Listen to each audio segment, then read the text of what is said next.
খুলনায় দিনমজুরি নারী মনোয়ারা বেগম সুপ্তির গলাকাটা লাশ উদ্ধার করেছে পুলিশ। মঙ্গলবার দুপুর 11:30টার দিকে কেডিএ ময়ূরী আবাসিক এলাকার একটি নির্মাণাধীন ভবনের বাথরুম থেকে তার পচা লাশ উদ্ধার করা হয়। এই ঘটনায় পুলিশ 4 জনকে গ্রেপ্তার করেছে।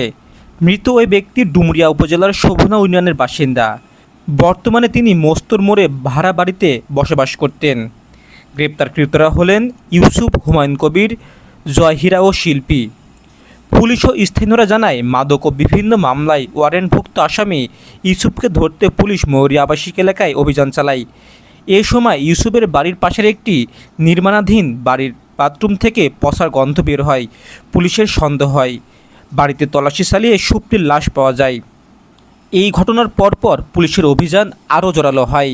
তাদের তৎপরতায় প্রথমে ইউসুফ ও পরে বাকিদের গ্রেপ্তার করতে সক্ষম হয় পুলিশ। হরিণডাঙ্গা থানার অফিসার ইনচার্জ তহিদুর রহমান বলেন, মাদক ব্যবসায়ী ইউসুফকে গ্রেপ্তার করতে আমরা পুলিশের বিশেষ অভিযান চালাই। এই সময় ওই নারীর মরদেহ উদ্ধার করে।